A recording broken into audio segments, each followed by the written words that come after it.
Hey traders, Raghee here. Welcome to Charts and Coffee for Friday, September 17. Great to see everybody. All right, so let's jump into a couple things that I've got my eye on this morning. Seeing some nice strength on XLK as we kick off this options expiration Friday. We know what options expiration Friday can be like. It's the triple witching. We're going to see that gravitational pull to certain high open interest, usually psychological levels. So a lot to keep an eye on. I generally will treat options expiration Friday as a caution day. So I'm not on any Friday looking to deploy a lot of capital. I'm not looking to enter a lot of trades. And I've got a handful of open. Actually, when I think about my book of trades right now, I'm actually only, I might usually have 8 to 9 trades open at any one time, which is sort of my max, sort of the 9 ball players on the field, so to speak.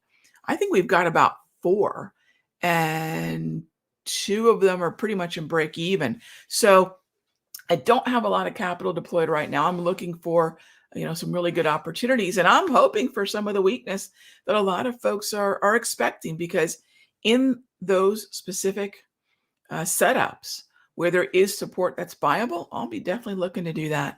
So we've got Federal Reserve next Wednesday. Probably a lot of folks waiting to hear the messaging about taper so we can get some more concrete idea of if we have collectively sort of discounted the amount, the pace, the start date of taper properly, or whether we need to, adjust. So anyway, that's where we are right now. Options expiration Friday, leading into next Wednesday's FOMC. And let's kick off our first question. Hey there, Peter. Pfizer, sure. So, healthcare has been very good to me over summer. And I'll tell you this, anytime a specific market has been very good, it's hard to let go sometimes, because it's been a productive buy the dip. And I'm not saying it's not buyable anymore, but it's not a dip anymore. Now, if you've always wondered what's a dip, why is it a dip, what's a fade, why would I fade? It's just a buy, Rog, right? Fade buy, dip buy. What's the difference? It's the environment. And so if you check out the free video from yesterday, right at the Simpler Trading YouTube channel, you'll see that I talked about the nuance between what is a trend following dip buy and what is a fade of support buy. And this is the latter. So if XLV is a fade of support buy, Pfizer is going to be inside that same tide. So really what I need to do before I actually look at an individual stock, I'm looking at its sector, right? I mean, that's where ETFs are really going to allow you to really ask yourself, why am I interested in Pfizer, right? And I'm sure you already have that answer, Peter, but why am I interested in Pfizer? And is it better than, say, UNH or AbbVie or Danaher or TMO? Is it better than J&J? Why does Pfizer earn a spot on my watch list, and therefore it's just that much closer to being a trade? But that being said, that's that process. And by the way, if you haven't already, I think I mentioned in the futures room yesterday, mark your calendars. October 6th is the next webinar, and that's going to be a big part of the conversation. So Pfizer, I would say that fading the +1 standard deviation on the V-score looks interesting. We do have 4 red grab candles, which breaks the uptrend, but it hasn't yet, for my indicators, for my measurement, created a downtrend yet. We're still above the 200 exponential. We're sitting on the 55 propulsion. We're at a little bit of a support level with some volume ledges. Again, I would just presume that you have gone through the whole boat and tide conversation, but I am looking more bullishly at XLV than bearishly, but it's really taken a hit this last week. So I may be a little bit patient about this one and focus on maybe re-entering healthcare, as we have through most of late spring, throughout summer, re-enter healthcare probably next week. So thanks for the question, Peter. All right, Michael asked, XLU and ARC. Sure. So utilities. Now, this is where on Thursdays, I do sort of a longer duration, multi-sector, macro deep dive. It's a macro deep dive that I do Thursday for members. And, I will say this about XLU and Michael, XLP as well.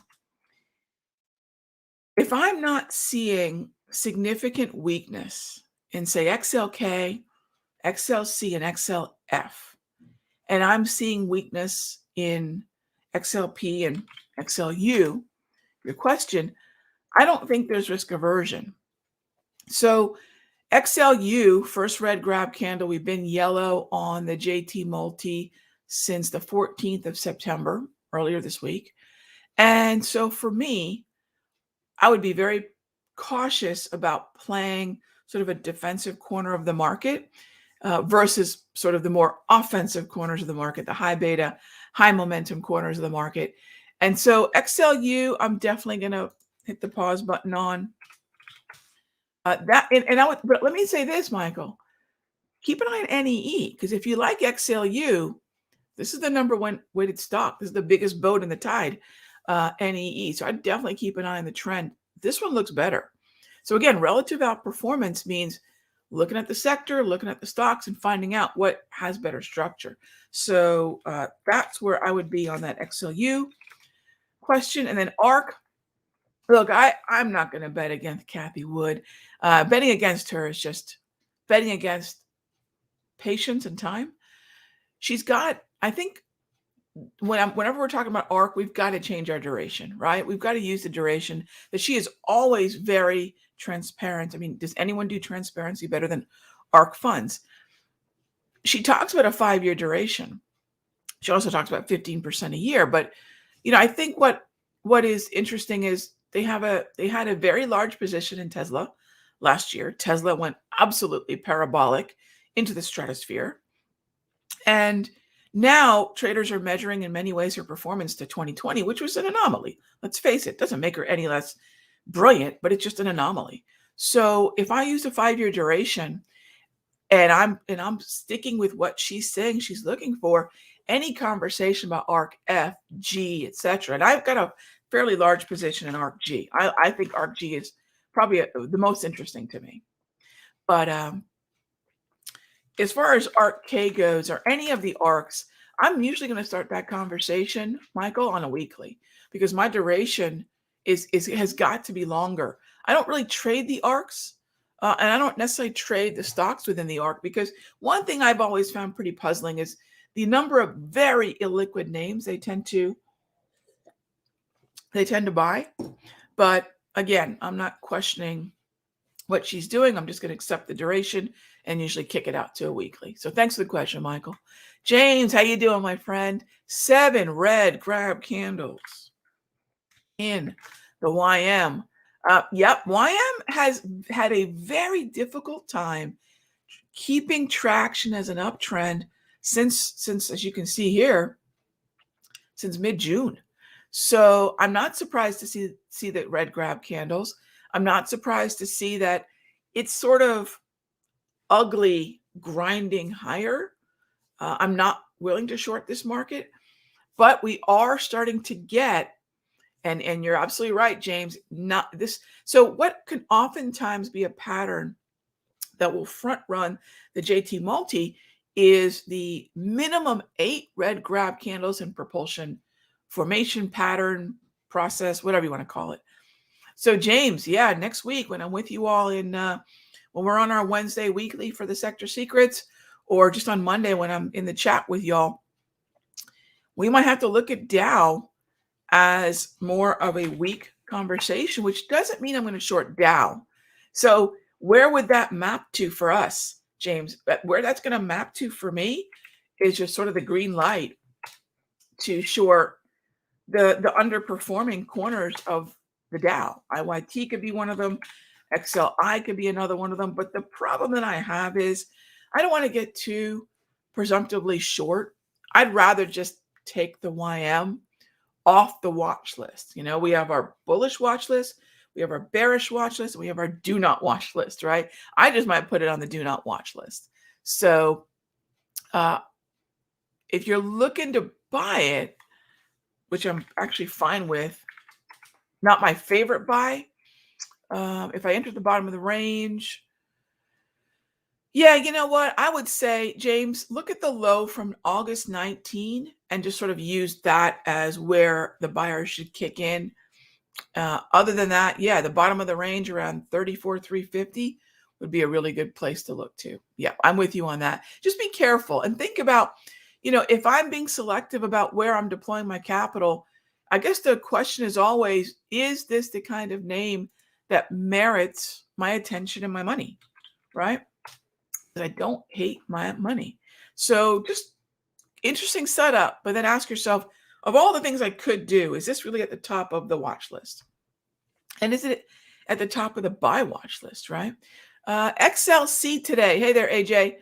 Maybe. My problem with XLC is forever the lack of liquidity on the option change for this ETF. There are individual stocks that are heavily weighted within XLC that we oftentimes will prefer because of liquidity. If I don't have liquidity, at least 500 open interest at the strike that I'm interested in, I will usually pass.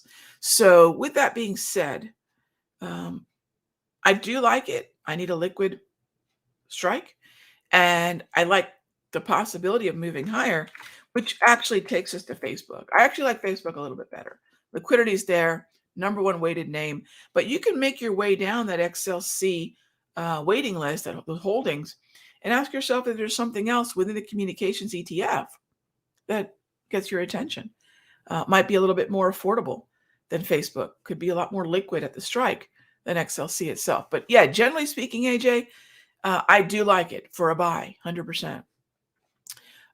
So is the trigger for both the YM as a fade buy the same as NQ and ES when they're dip buys? Dan, no. I mean, they could be. It could overlap, but that's not a requisite, right? I don't need that to happen. Could it happen? It's most likely to happen if XLK is the driver of the setup, meaning that the sector that is tech is a driver of the setup. So what we've done, for example, Dan, in the sector secrets, as many of you know, is we just went with XLK. I mean, we're long XLK. So it could be, but it's likely going to be if XLK is the driver of the entry. So thanks for the question, Dan. XLV, yes, Donald, I'm still a believer. I am. It's just not my favorite, right? So we always have to sort. Sift and sort through the names that we have and prioritize them. So I could have a number of symbols on my watch list, but that doesn't mean I have equal interest or that they're of equal quality. XLK is on the long watch list. XLV is on the long watch list, and XLF is as well. I like XLK better. I like XLF second, and I like XLV third, but that doesn't mean that I don't like other sectors. So I am a believer, Donald. I'm not going to short it. But I will say that it's just not at the top of the list.